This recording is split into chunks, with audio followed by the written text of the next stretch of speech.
अभी हमारे साथ अंश मौजूद हैं। हम आपको लाइव अपडेट्स दे रहे हैं दिल्ली इलेक्शन के रिजल्ट्स का। हम आप पूरे 70 कॉन्स्टिट्यूंसीज़ की बातें कर रहे हैं। हम बैक टू बैक आपको लाइव अपडेट्स दे रहे हैं। हमारे सारे एक्सपर्ट्स, हमारे सारे जो सीनियर जर्नलिस्ट हैं वो एनालिसिस दे रहे हैं आपको। देखते रहें आप india.com। और अभी मेरे साथ अंश मौजूद है और अंश और मैं, हम दोनों ही बहुत सारी कॉन्स्टिट्यूंसीज़ पे गए थे और वहाँ पे जब वोटिंग डे था तो हमने बहुत सारे लोगों से बात की थी। आज हम आपको अब बताएंगे कि मैंने और अंश ने वहाँ पे वोटर्स से बात करके क्या समझा। हम डिफरेंट कैटेगरीज़ में इसका एनालिसिस करेंगे, जैसे जो विमेन वोटर्स जिनसे हमने बात की थी उनके बारे में बात करेंगे। उसके साथ साथ यंगस्टर्स से हमने जो बात की थी उस पर बात करेंगे। उसके बाद जो माइनॉरिटी क्लासेस हैं उनके बारे में हम बात करेंगे कि उनसे हम लोगों ने क्या बात की और उनकी सोच क्या है, वो किसको वोट देना चाहते हैं और ऑन ग्राउंड की रियलिटी क्या है, किन तकलीफ़ों का वो सामना कर रहे हैं।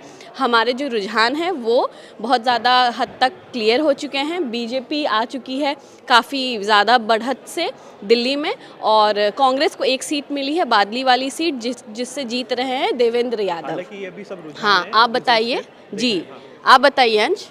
देखिए सुपर्णा, अगर मैं बात करूं तो हम दोनों ही ऐसे जब ग्राउंड कवरेज में थे तो आप ओखला गए थे, मैं मुस्तफ़ाबाद गया था, और दोनों ही मुस्लिम बहुल इलाके हैं। बिल्कुल। और अगर हम अभी शुरुआती रुझान की बात करें तो दोनों ही इलाकों में बीजेपी आगे चलती हुई दिख रही है, जो कि काफ़ी ज़्यादा हम लोगों ने ऐसा एक्सपेक्ट नहीं करा था। ग्राउंड हकीकत की अगर हम बात करें तो हम लोगों ने ऐसा क्यों हो रहा है ये भी हम आपको वजह बताते हैं कि मुस्लिम बहुल इलाकों में बीजेपी आगे कैसे जा रही है। इसका रीज़न सिर्फ और सिर्फ ये है कि वहाँ की जो महिलाएं हैं उन्होंने आगे निकल करके बीजेपी को सपोर्ट करा है। अगर मैं अपनी आंखों देखी कहानी बताऊं आपको मुस्तफ़ाबाद की, तो मुस्तफ़ाबाद से ताहिर हुसैन को सिर्फ 94 वोट, इस समय अगर हम समय की बात करें तो 9:40 हो रहा है, और इस समय मुस्तफ़ाबाद से ताहिर हुसैन को सिर्फ 94 वोट मिले हैं, 94। जबकि उनको एक बहुत ही, जब उनके साथ जो हुजूम निकल रहा था, जब वो निकल रहे थे, जो उनके सपोर्टर थे वो 94 से ज़्यादा थे।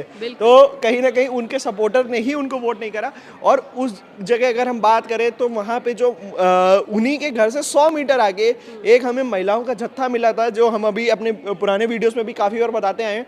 उस महिलाओं के जत्थे में कम से कम 10 से 15 महिलाएं थी जो बीजेपी को सपोर्ट कर रही थी। लिए भले ही अलग पार्टी का सिंबल थी, पर सपोर्ट बीजेपी को कर रही थी। तो ये देखने को मिला था हम लोगों को। और ये उस एरिया की बात कर रहे हैं, मुस्तफ़ाबाद कॉन्स्टिट्यूंसी की बात कर रहे हैं, जो इस समय एक ख़ास तौर से अगर हम बोलें तो उसके लिए कह सकते हैं कि मुस्लिमों के लिए ज़्यादा मेजॉरिटी वाली सीट है वो। आपने ओखला में क्या देखा था? बेसिकली ओखला में मैंने बहुत कुछ देखा था, मगर ये जो रुझान अब हमारे पास धीरे धीरे क्लियर हो रहे हैं, उससे हमें लग रहा है दिल्ली के दिल में डबल इंजन हीट है। बिल्कुल। हाँ, क्योंकि देखिए अगर हम बात करें तो लोग जो थे वहाँ पे वो बदलाव इसलिए देखना चाहते थे क्योंकि वो कहीं ना कहीं रेवड़ी कल्चर से परेशान हो गए थे। उनको चाहिए था कि कुछ सॉलिड उनसे बातें करे जाए, डेवलपमेंट के मुद्दे पे बातें करिए। क्योंकि देखिए अगर हम बात करें तो दिल्ली एक ऐसी स्टेट है जहाँ पे बहुत जो युवा है वो मेजॉरिटी 99% एजुकेटेड है, क्योंकि वो बाहर से आ रहा है जॉब करने के लिए, और जो भी जॉब करने के लिए आ रहा है वो सब एडुकेटेड है। तो उसको वो इतना अर्न करता है कि वो अपना ब्रेड एंड बटर अर्न कर सके। और उसको फ्री की अगर आप चीज़ें दोगे तो वो शायद उतना इन्फ्लुएंस ना हो। बट अगर वहीं आप डेवलपमेंट की बात करोगे, रोजगार की बात करोगे, तो इन सब को लेकर के वो उनके लिए कह सकते हैं बड़ा मुद्दा रहेगा। ये सब देखने को हमें मिला था। बिल्कुल। और जब मैं बेसिकली ओखला में थी तो वहाँ एक इंसान थे, उनसे मेरी बात हुई, तो उन्होंने बहुत क्लियरली ये चीज़ समझाई। उन्होंने मे बी वो इकोनॉमिक्स से पीएचडी या कुछ होंगे, उन्होंने बहुत ही अच्छे से समझाई कि ये जो फ्रीबीज़ हैं, आम जनता वहाँ ओखला की, और वहाँ भीड़ लग गई।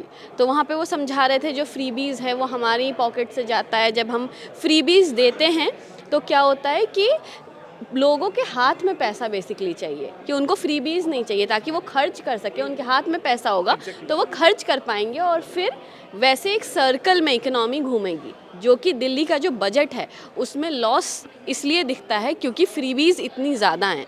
तो हमें अगर इकोनॉमिकली स्ट्रॉन्ग होना पड़ेगा डेवलप होने के लिए, जो ये स्टेट है उसको फ्रीबीज से ज़्यादा फोकस करना पड़ेगा इस बात पे कि यहाँ की जो जनता है उसके हाथ में पैसे आएँ।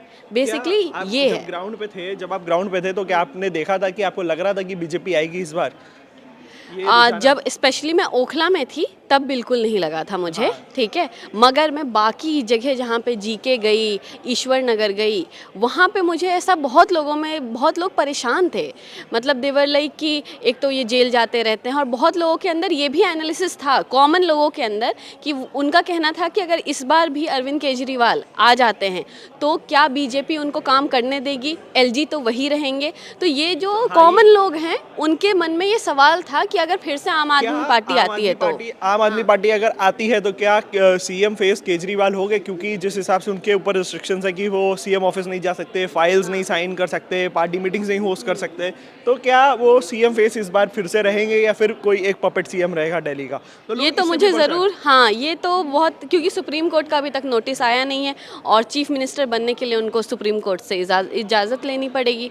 तो ये तो ज़रूर है फॉर श्योर कि एक बहुत बड़ा सवाल था चीफ मिनिस्टर की फेस पे, और क्या वो अच्छा काम कर पाएंगे अपने लोगों के लिए, जो लोगों ने उनको सेलेक्ट किया है एज एन रिप्रेजेंटेटिव, तो उन लोगों के लिए वो अच्छा काम कर पाएंगे या नहीं, उन लोगों का ही मन में सवाल था।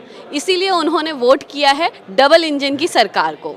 हालांकि एक बार आपको फिर से शुरुआती रुझान बता देते हैं उसमें क्या देखने को मिल रहा है। नई दिल्ली सीट से हम बात करें, प्रवेश साहिब सिंह वर्मा आगे चल रहे हैं, अतिशी अभी आगे निकली हैं, कालका जी सीट से केजरीवाल पीछे चल रहे हैं, नई दिल्ली कॉन्स्टिट्यूएंसी से अगर हम बात करें तो ये सब अभी सोमनाथ भारती जो थे आम आदमी पार्टी के, मालवीय नगर सीट से वो पीछे चल रहे हैं, सीमापुरी से आम आदमी पार्टी आगे चल रही है, शाहदरा से बीजेपी आगे चल रही है, शकूर बस्ती से बीजेपी आगे चल रही है, सीलमपुर बाग से बीजेपी आगे चल रही है, त्रिनगर से बीजेपी आगे चल रही है, तिलक नगर से आम आदमी पार्टी आगे चल रही है। इसी को कुल मिलाकर के अगर हम आंकड़ों की बात करें तो आम आदमी पार्टी 21 सीटें अभी पा चुकी है, बीजेपी 48 और कांग्रेस 1।